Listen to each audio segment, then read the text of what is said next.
Hello, welcome to this video. My name is Terry Lee Shield. I am host here at Love School on YouTube and over at Love School website. This is the second video of the series Understanding Addiction. And in this video, we're going to look at 3 truths that I have uncovered on my recovery journey, looking at addiction from a nature-based, holistic perspective. If you haven't watched the first video, I recommend you do because there might be some insights in there that you'll find useful, especially just to frame my insights, my experience, and a slightly different angle I might be bringing to this concept of addiction. In the first video, I explain that I don't see addiction as a failure. I see it actually as a really natural part of being human and a symptom. So it's a surface symptom of a lot of other things going on. And in this video, I'm going to explain the 3 truths that are kind of beneath, that kind of underlie that perspective. I've been in recovery for about 20 years from different addictions in my life. And what I share about in Love School is based on unpacking all of the layers of that recovery from a holistic perspective.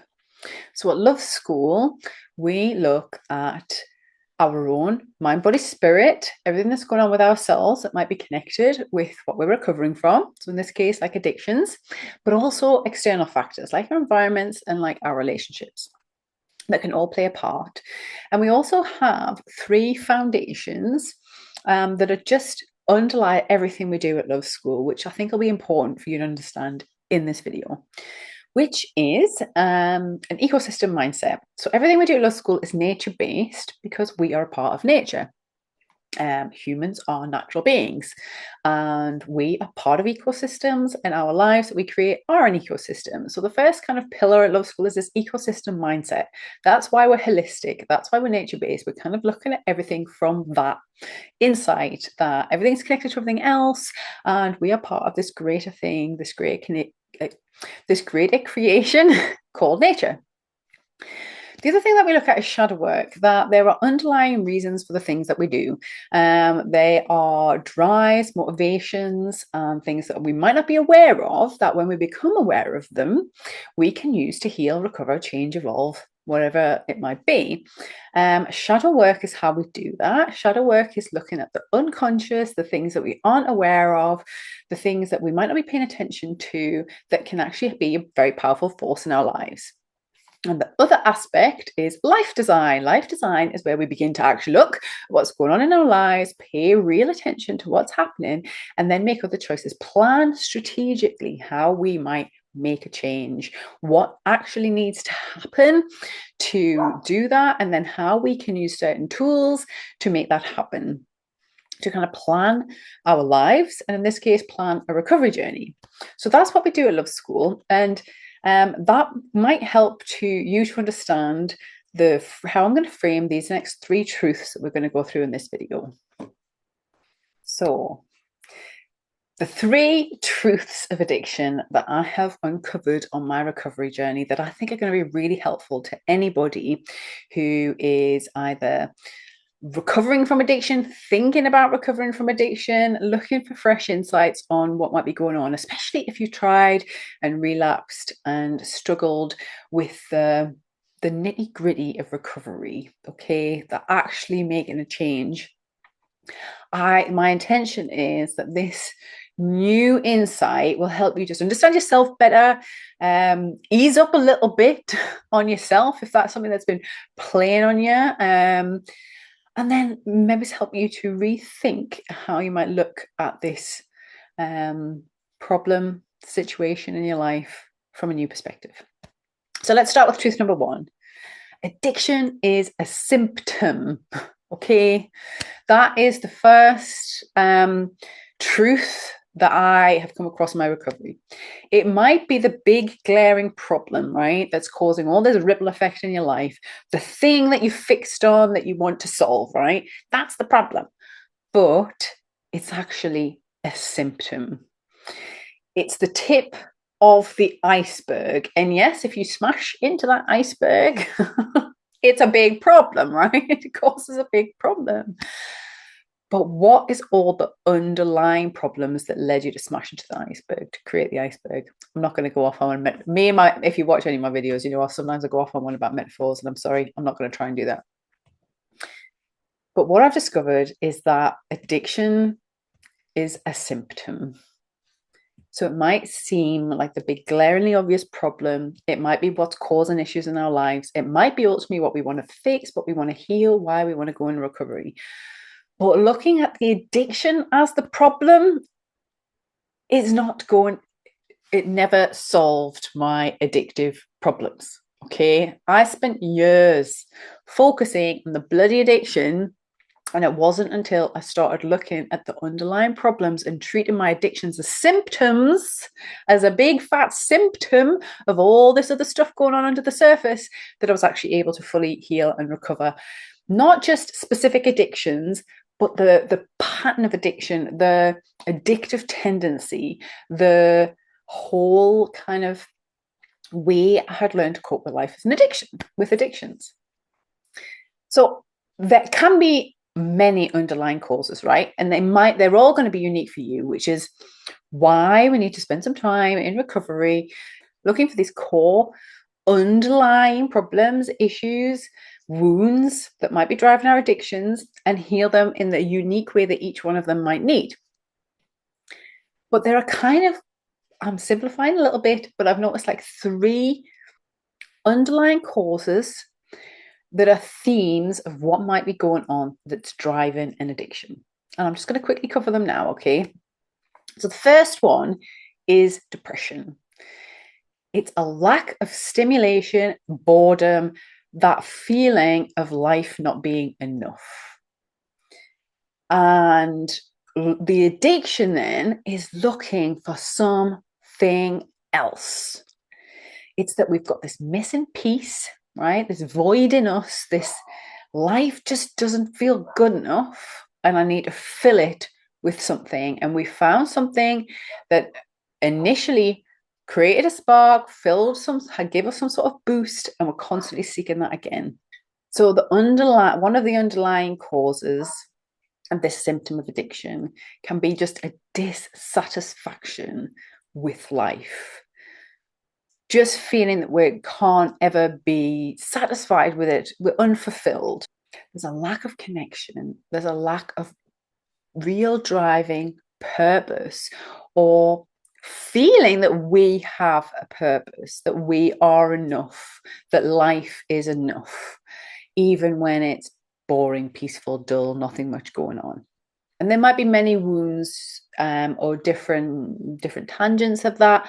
But as an overarching idea, this lowness, this depression, this needing more is definitely one that I've noticed as a theme.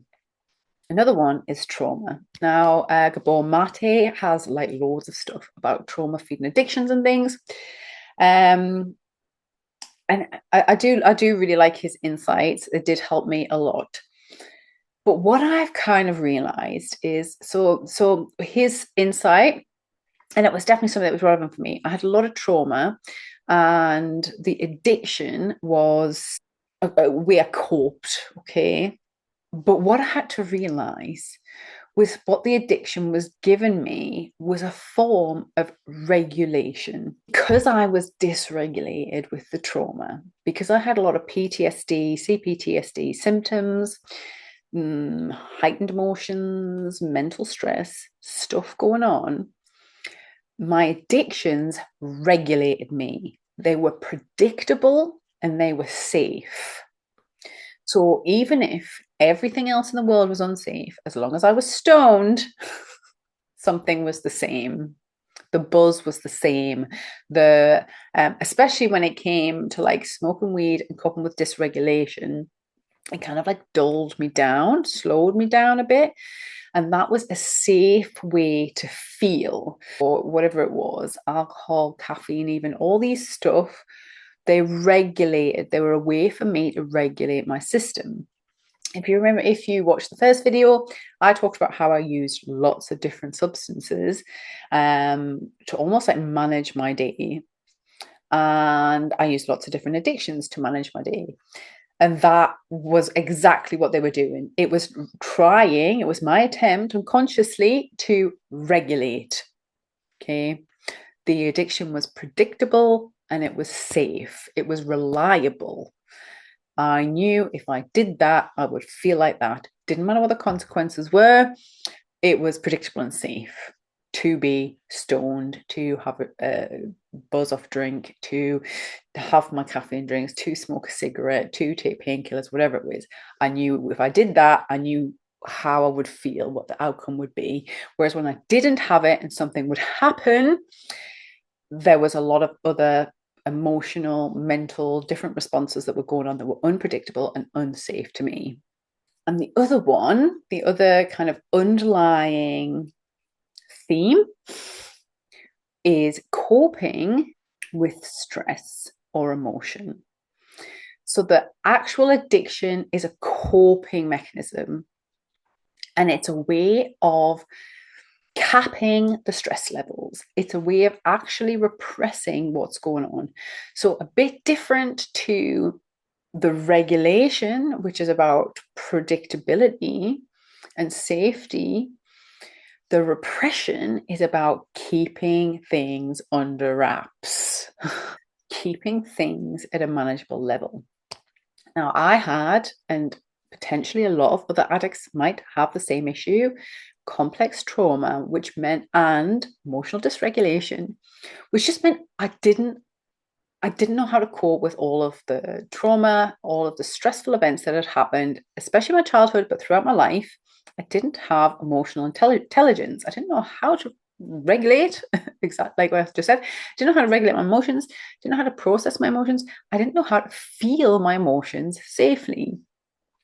So rather than allow that to happen, I was piling stuff in, just to keep myself repressed because I was afraid of what might happen if I didn't have that cap.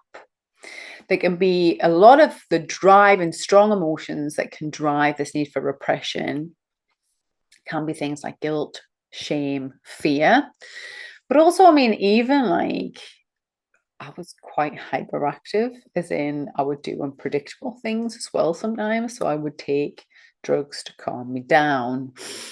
So even the heightened emotions of being excited, anything like that, it was just a form of repression. So I'm not going to go too deep into any more than that. I just want to say that. So that's truth number one. Addiction is a symptom. And the three themes of the symptoms that I've noticed tend to be depression, regulation, and repression. Truth number two. I think humans are addictive in our nature. And actually, truth number two is addiction follows patterns. Everything in nature, just watch it for a while.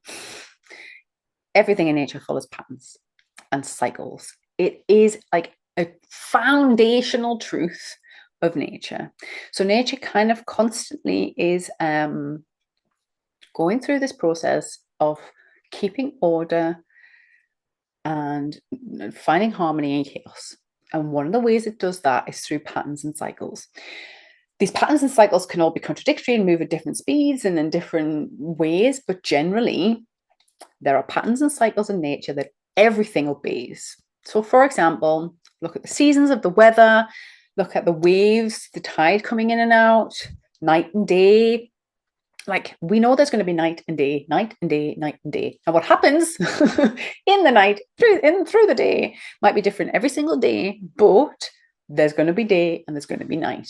Unless the sun suddenly disappeared, there's going to be day and there's going to be night. And like I say, might be a lot of chaos, a lot of change, what happens in that day or through that night, but that is predictable. And humans have evolved as part of nature to innately, deeply crave and desire and need these patterns and cycles. They are part of our nature. Our body follows patterns and cycles of renewal. How we process food is a cycle. Our sleep, our action, sleep. We are just formed through patterns and cycles. And addiction is so easy for us to fall into. It's a natural part of human behavior.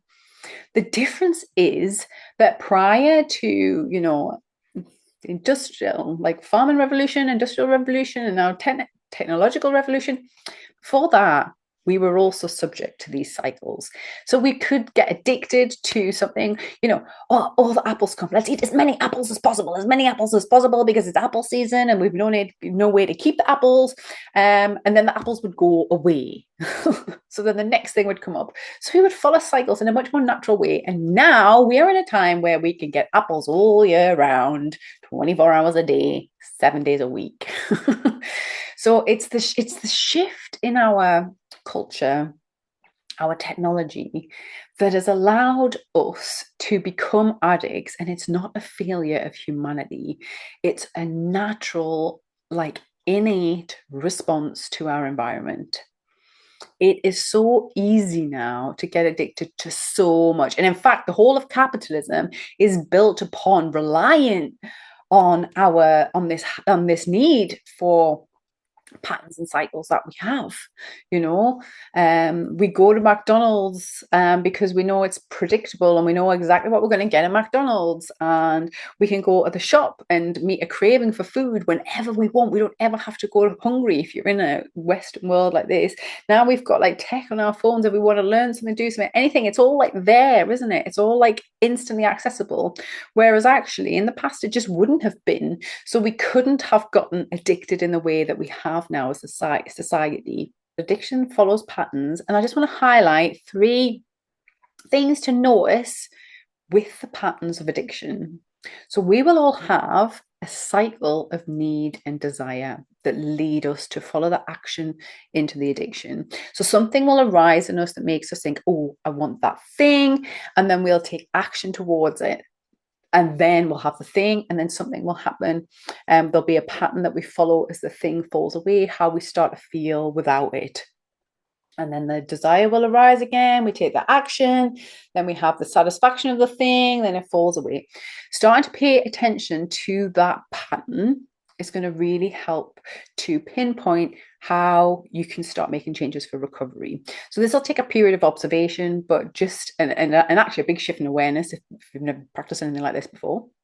But starting to do that is going to be a game changer. So there's no point trying to stop or go through recovery until you're kind of aware of this pattern. Okay, so even while you're using or doing whatever it is you're doing that you're addicted to, just start to notice, what is it? Is it a feeling? Is it a thought? Is it a outside influence that makes you start to have that desire? And then what happens after you've met the desire? How do you feel? How do you think? What's going on? And then as it falls away, then what's happening? Just start to pay attention to that, because that is a regular pattern that I guarantee is driving the addiction. Another one is rituals of use. So this is going to be really broad, depending on what it is you're addicted to. There's always little rituals, and humans love rituals. Again, because it's predictable. Mine used to be I used to love rolling joints, right?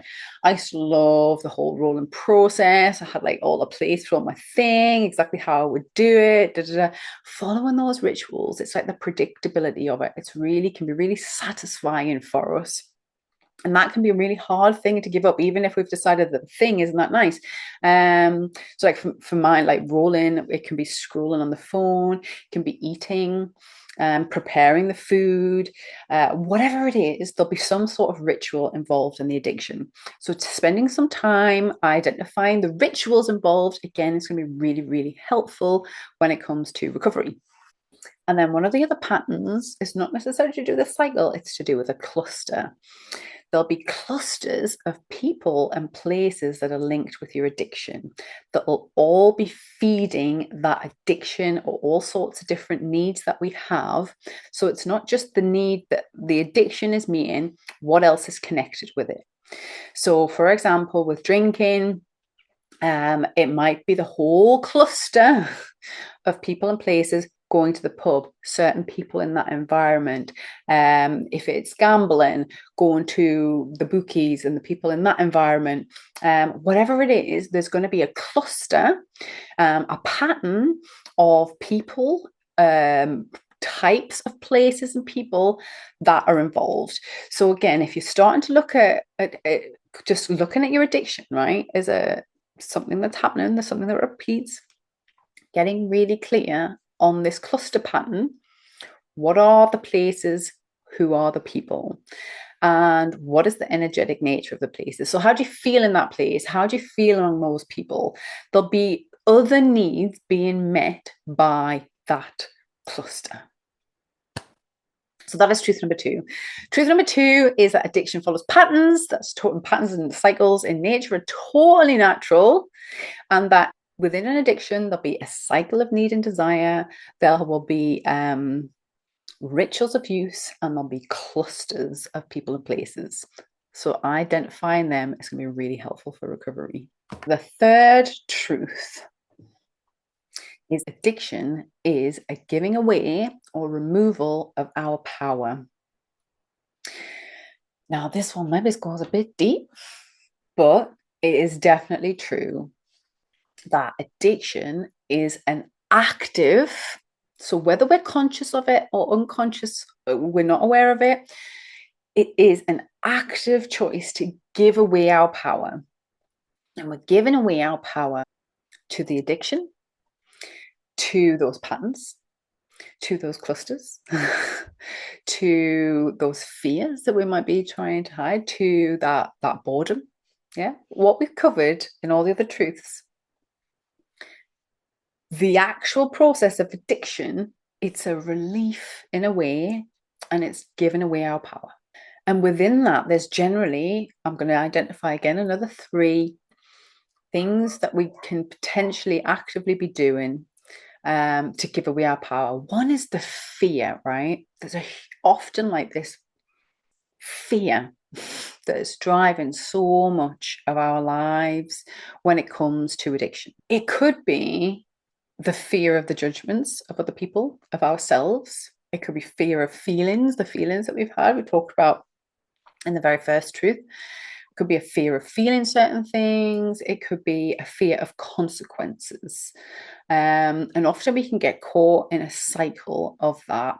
For example, we might be drinking too much, become aware that we're drinking too much, and fear the consequences of drinking too much. But because we're also afraid of feeling fear, and we're afraid of the judgments for the people if they find out, we end up drinking more to cope with those and repress those feelings or those fears or hide those consequences. So that in itself can become like a cycle, a pattern that we fall into. And part of that is of giving the power away is actually avoiding responsibility. Addiction, very often, we give our power away when we're like avoiding reality. We're avoiding our accountability. We're avoiding consequences. We're avoiding our responsibility. And most addicts you talk to will be like, oh, it's a relief. I feel so much pressure at work or so much pressure in the family. And actually, there's not pressure in the family, it's the responsibility that feels heavy. It feels like a burden. It's the potential consequences of making a mistake within that, or what might happen if we can't hold ourselves accountable for our actions. So this giving a power away to the addiction, it's almost like I say, it's a relief. It's almost a bit of an excuse, like, oh, it's not my fault, it's the drink. It's not my fault, it's the gambling. It's not my fault, it's my sex drive. Whatever it is that the addiction is, we give our power to it so we can just be relieved of some of the responsibility and the accountability of life. One of the other ways that addiction kind of can play out is where we're giving our power away is when we've been following others. It might be that the addiction is a learned behavior from our family, from our friend group, from society. You know, we get so many messages, especially mixed messages in society about addictions. Like, oh, you shouldn't drink, but oh, anytime there's like a celebration, you're supposed to drink. And anytime you want to be social, you're supposed to drink. And because everyone drinks, I'll drink. You know what I mean? We give our power away instead of being like, well, you know what? I don't want to drink. I don't want to associate celebration with alcohol. So I'm not going to do it. I'm going to stand out, which is a risk for humans.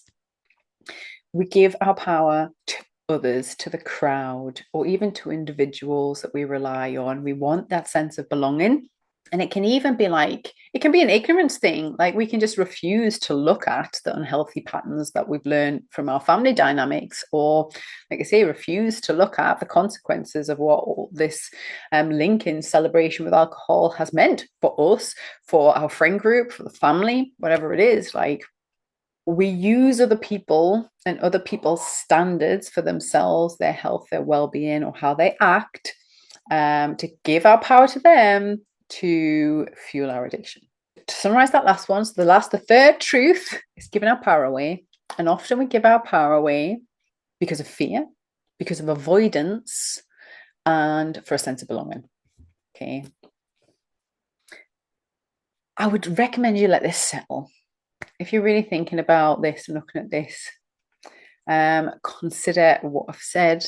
Maybe watch it again, pause and reflect on some of the things that I've highlighted if it's resonating. The next video, I'm going to talk about the archetype, the energies of different ways that addiction can show up in our lives, which is really helpful when we're looking at how we have embodied being an addict or being addicted to certain things. Okay. So remember to like and subscribe and hit the notifications. You'll be notified when it comes up.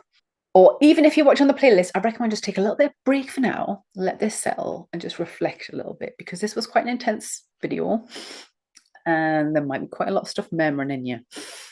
So be gentle with yourself through it and notice what comes up. Pay attention to it, because if something starts to bubble up, it's important. So maybe just make some notes or whatever you need to do to keep that awareness, because these fresh awarenesses can be really, really helpful on a recovery journey. Thank you so much for sticking with us. Stick around. Let me know in the comments if anything in particular has stood out for you, anything you're looking forward to from the next video, and what you think about them 3 truths. Have you heard this all before? Let me know, and I'll see you in the next video.